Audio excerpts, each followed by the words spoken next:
Hello students, welcome to equilibrium science hub. आपण बघत होतो क्लास 10 चा सायन्स आणि त्यामध्ये आपण बघत आहे चॅप्टर हीट. हीट मधील नेक्स्ट टॉपिक असेल आपल्याला न्यूमेरिकल्स बघायचे आहे. बघू शकता how much heat energy is required to raise the temperature of 5 kg of water. वॉटरचं टेम्परेचर राइज करायचं आहे आणि आपल्याला गिवन आहे mass of water that is 5 kg. Mass denote करू आपण स्मॉल m नी आणि मास गिवन आपल्याला 5 kg. 5 kg of water from 20 degree Celsius to 100 degree Celsius means temperature increase करायचं आहे. टेम्परेचर T1 असेल आपलं 20 डिग्री सेल्सिअस टू इंक्रीज करायचं आहे T2 पर्यंत that is 100 degree Celsius. Means 20 degree Celsius पासून तर 100 डिग्री सेल्सिअस टेम्परेचर इंक्रीज करेपर्यंत आपल्याला कॅल्क्युलेट करायचे हीट एनर्जी किती सप्लाय करावं लागेल. सो बघू शकता आता that is temperature difference find करू. temperature difference is T2 minus T1. T2 minus T1 that is 100 minus 20 is equals 80 degree Celsius.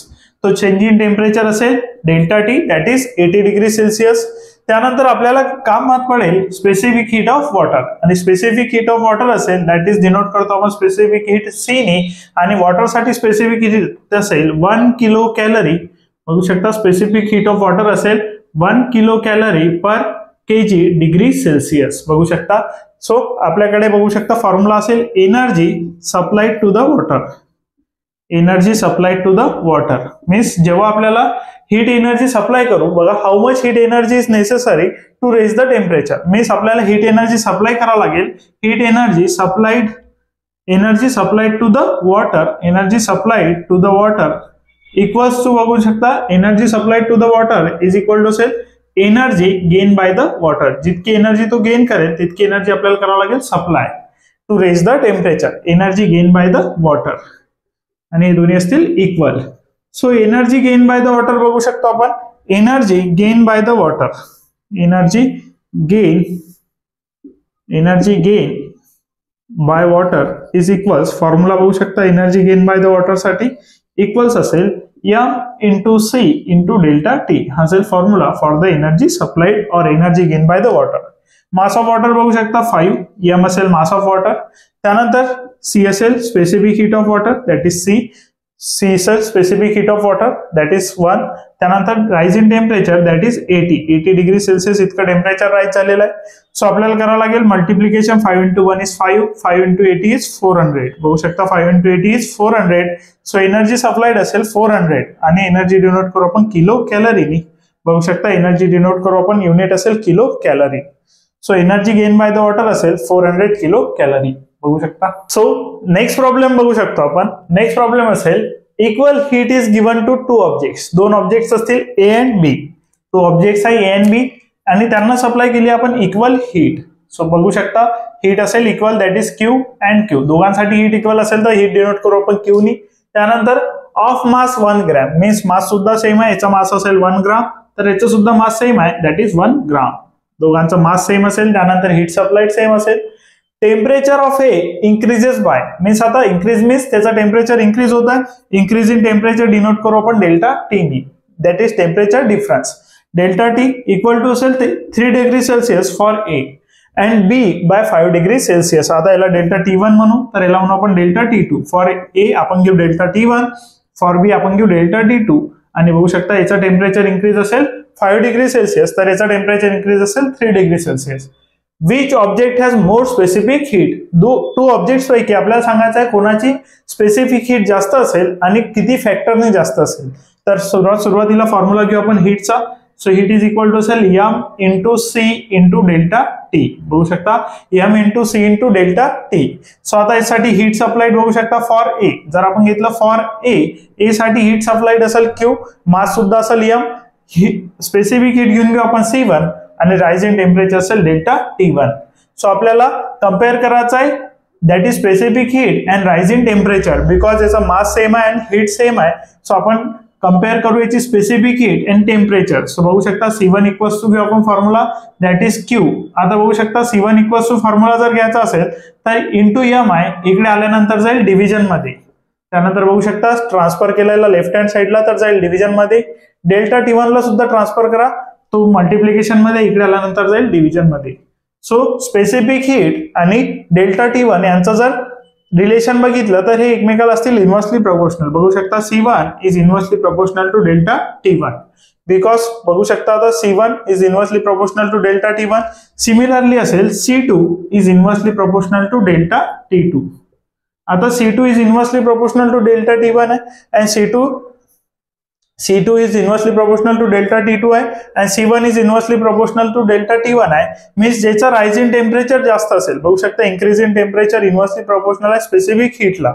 तर ज्याचा राइज इन टेम्परेचर जास्त असेल त्याची स्पेसिफिक हीट कमी असेल आणि ज्याचा राइज इन टेम्परेचर कमी असेल त्याची स्पेसिफिक हीट जास्त असेल. So for A specific heat is more. For A, specific heat is more than B. बघू शकता स्पेसिफिक हीट हे मोर असेल फॉर ए. आता बघू शकता ए साठी का बरं मोर असेल, because C1 inversely proportional to temperature आहे और इंक्रीजिंग टेम्परेचर आहे. मीन्स ज्याचं इंक्रीजिंग टेम्परेचर स्मॉल असेल त्याची स्पेसिफिक हीट मोर असेल बिकॉज इन्व्हर्सली प्रोपोर्शनल आहे. बघू शकता C1 इक्वल टू 1/3 आणि C2 इक्वल टू 1/5. आता बघू शकता इथे जी व्हॅल्यू ग्रेटर असेल ती ग्रेटर असेल C1 ची. So for A specific heat is more than B. त्यानंतर बाय व्हॉट फॅक्टर विचारलाय. सो फॅक्टर साठी बघू शकता आपल्याला फॅक्टर साठी करावं लागेल C1/C2 दॅट इज होऊन जाईल delta T2 upon delta T1. Inversely proportional असेल तर C1 सोबत येईल डेल्टा T2 तर C2 सोबत येईल delta T1 because inversely proportional आहे. बाय व्हॉट फॅक्टर विचारलं असेल तर C1/C2 इक्वल्स टू T2 ची व्हॅल्यू असेल 5 अपॉन T1 ची व्हॅल्यू असेल 3. सो फॉर्म्युला होऊन जाईल C1 equals to 5/3 into C2. So by what factor विचारलाय तर फॅक्टर असेल 5/3. So specific heat of A is greater, specific heat ही ए ची ग्रेटर असेल बाय 5/3 फॅक्टर. बघू शकता 5/3 फॅक्टरने स्पेसिफिक हीट ग्रेटर असेल ए ची दॅन बी. बघून घ्या. सो नेक्स्ट आपल्याला घ्यायचा आहे measurement of specific heat using mixing method and calorimeter. आणि यासाठी आपल्याला घ्यावं लागेल एक कॅलोरीमीटर, त्यामध्ये प्रेझेंट असेल वॉटर, त्यासोबतच एक हॉट सॉलिड ऑब्जेक्ट घेतला. तो हॉट सॉलिड ऑब्जेक्ट आपण प्लेस केला वॉटरमध्ये इन कॅलोरीमीटर. आता जितकी हीट तो हॉट ऑब्जेक्ट लॉस करेल तो लॉस करेल to the water and calorimeter. Means water मध्ये तो हॉट ऑब्जेक्ट प्लेस केल्यानंतर तो आपली हीट लॉस करणं स्टार्ट करेल आणि ती हीट जी लॉस करेल ती गेन केली आहे कॅलोरीमीटर प्लस वॉटरने. So heat loss by the solid object is equal to असेल heat gain by the water plus heat gain by the calorimeter. आणि ही हीट लॉस अँड गेन तोपर्यंत कंटिन्यू राहील जोपर्यंत सर्वांचं टेम्परेचर इक्वल होत नाही. मीन्स वॉटरचा आणि त्या हॉट सॉलिड ऑब्जेक्टचा टेम्परेचर जोपर्यंत इक्वल होणार नाही तोपर्यंत हीट लॉस ही कंटिन्यू असेल आणि त्यासोबतच वॉटरची हीट गेनिंग सुद्धा कंटिन्यू चालत राहील जोपर्यंत टेम्परेचर इक्वल होणार नाही.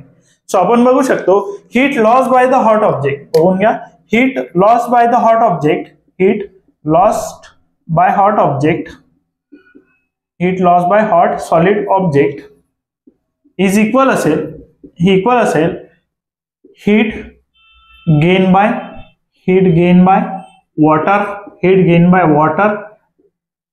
in calorimeter मध्ये प्रेझेंट असलेलं water plus heat gain by the calorimeter,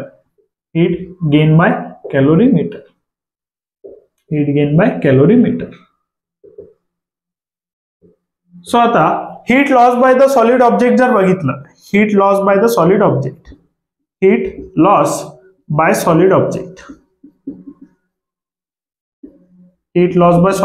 जर बघितलं तर ते असेल mass of object multiply by its specific heat into change in temperature. आता याचं टेम्परेचर डिक्रीज करेल, सो इथं म्हणू आपण delta T is decrease in temperature because याचं टेम्परेचर करेल डिक्रीज. सो याला म्हणू आपण डिक्रीज इन टेम्परेचर. त्यानंतर बघू शकता heat gain by the water, असेल heat gain by water in calorimeter मधलं वॉटर हीट गेन करेल आणि त्याची हीट असेल मास ऑफ वॉटरचा mass multiply by it specific heat of water multiplied by change in temperature that is increase in temperature. आता वॉटरचं temperature करणार आहे इंक्रीज बिकॉज हीट सप्लाय झाली आहे आणि हीट सप्लाय केली आहे हॉट ऑब्जेक्टनी, सो त्याचा टेम्परेचर डिक्रीज करेल, आणि वॉटर टेम्परेचर गेन करेल, सो त्याचा टेम्परेचर करेल इन्क्रीज. त्यानंतर असेल heat gain by the calorimeter. त्यासोबत असेल heat gain by calorimeter. Heat gain by calorimeter हे सुद्धा असेल mass of calorimeter multiplied by, बघू शकता, mass of calorimeter multiplied by its specific heat multiplied by change in temperature, that is increase in temperature. Increase in temperature, increase in temperature in calorimeter. Increase in temperature in calorimeter. त्यासोबतच increase in temperature of water, वॉटरचं increase in temperature. Decrease in temperature of hot object, hot solid object. Decrease in temperature असेल hot solid ऑब्जेक्टचं, increase in temperature असेल वॉटरचं, त्यासोबतच increase in temperature असेल कॅलोरीमीटरचं. इथे जो यम डिनोट करताय हे असेल mass of hot solid object, त्यानंतर सी असेल specific heat of hot solid object, आणि delta T decrease in temperature of hot solid object. Heat gain by the calorimeter, sorry heat gain by the water in calorimeter. वॉटरचा mass असेल multiply by specific heat of water multiplied by change in temperature, that is increase in temperature. Heat gain by the calorimeter, mass of calorimeter multiply by its specific heat and increase in temperature of calorimeter. So इतके सगळे equations मधले value असल्यानंतर आपण find करू शकतो heat loss by the solid object किती heat loss केली आहे, त्यासोबतच heat gain by the water in calorimeter plus heat gain by the calorimeter. या सगळ्या इक्वेशन्स वरून आपण फाइंड करू शकतो मेजरमेंट ऑफ स्पेसिफिक हीट. आता heat loss by the solid object is equal to Q जर घेतला आपण, त्यानंतर heat gain by the water Q1 plus heat gain by the calorimeter, that is Q is equal to Q1 plus Q2. या equations वरून आपण find करू शकतो specific heat. So हे इक्वेशन्स यूज होतात मेजरमेंट ऑफ स्पेसिफिक हीट साठी.